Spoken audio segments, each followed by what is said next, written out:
it's become very, very commercial.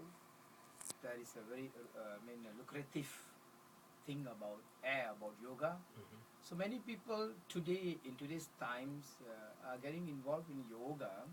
Basically, I believe maybe they should change their mode of perception about yoga. But basically, what's happening is we are seeing people within 2 weeks, within 1 week, within a month becoming a yoga teacher. Whereas in my time, it took me years to become a yoga teacher because years of practice, years of observation, teaching techniques, because it is the most dangerous form of exercise to humanity. The most dangerous form, how do you mean? Why? Because you are dealing with the mental state of a person, the wellness of the person.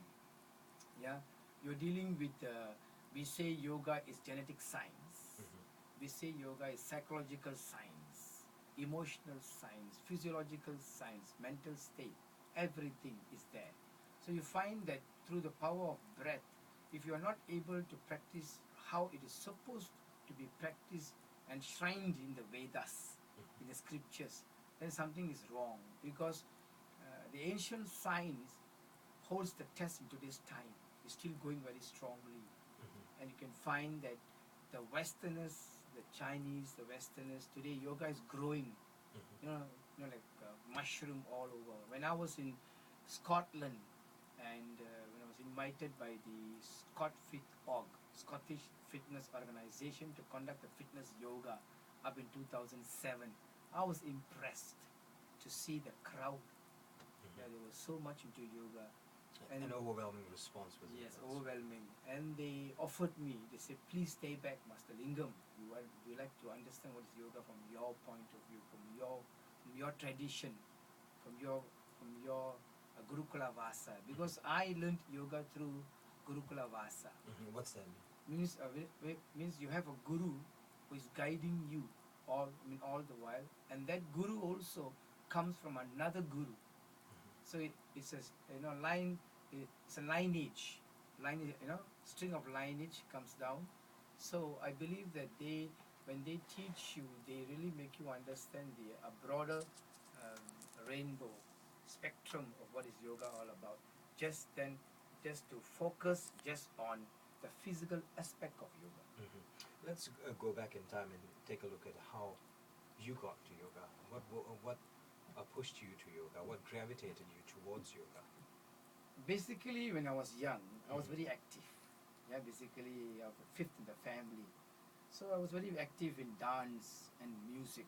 I am a professional musician and dancer, Indian classical. Right. Yeah, and I also do salsa. Right. Professionally salsa, dancing, everything. So at that time,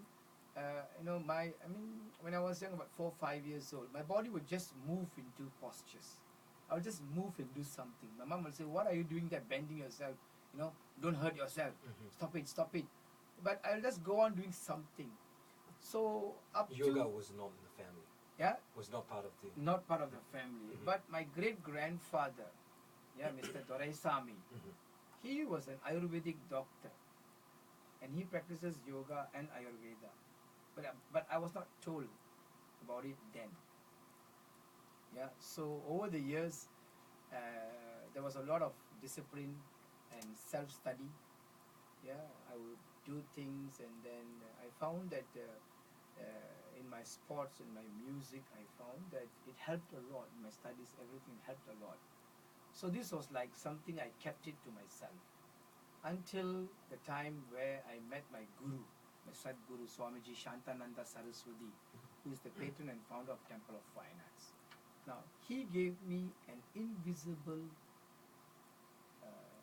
vision on yoga. Not what you can see, what you cannot see. And he said that it's very important to know this. So by his grace, by his guidance, he gave me a great depth of knowledge to understand what is it all about. Yeah. So that really pushed me forward to go deeper and deeper and deeper with the practice and everything. All in all, how many years have you been involved in yoga? I believe I've been involved in yoga since the day I was born. Because, when we are in our mother's womb, we are in headstand, Sirsasana. The Sirsasana is the king of asana. Mhm. Yeah, so I believe then everything started. Right. So you do Indian classical music. You also do salsa, as in what? Salsa dancing. Salsa dancing, Right. Cuban salsa. Cuban yes. salsa That's a Cuban and salsa. yoga. So you've always been very involved in movement. of Movement, sorts. that rhythm. Mhm. It's Mhm. all rhythm. Right. Yeah, very much involved. What happened to that part of your life, the music part of your life? My music part of my life has been very. It's a background now, Mhm. background, because to do yoga, there is a leg called Nada Yoga. Mhm. Nada Yoga means sound meditation, sound yoga, where there is a modulation of the vocal cords that are connected to the chakras. Mhm. Yeah, basically like singers, the opera singers. Right. Yeah, so basically we have this swaras which are connected with certain points in our body. So when you hit the points correctly, the octave correctly, there is a vibration in the body. Yeah, I found that this was very important. When I started to understand what was Nada Yoga, Mhm.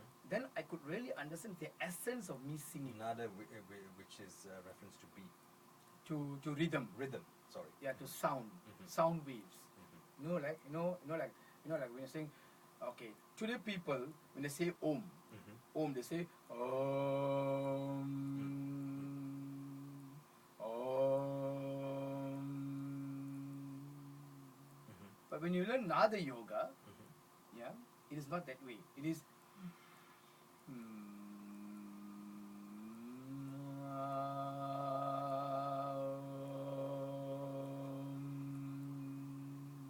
So it's the resonance that you're looking for. yeah, Mhm. the resonance in the body. That's Mhm. right. Mhm.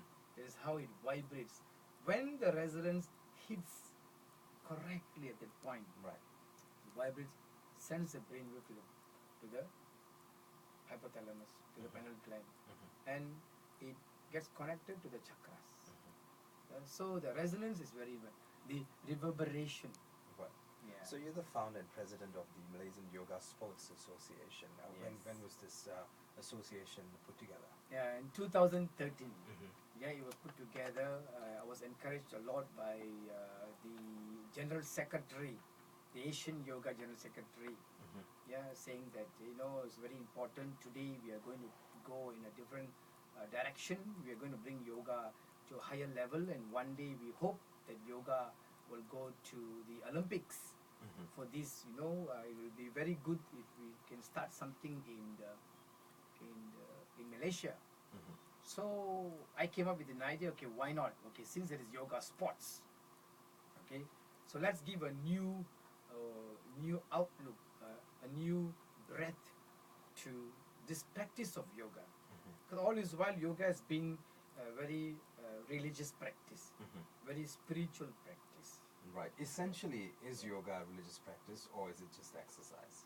It is not religious practice. Mhm. Basically, the people who brought yoga from the ancient time, they are free from these dogmas. They are free. They are not attached to this part of this religion base, even though that was their fundamental practice. But they have reached a very deep state of high consciousness where they see the world as one. They see the light in everybody.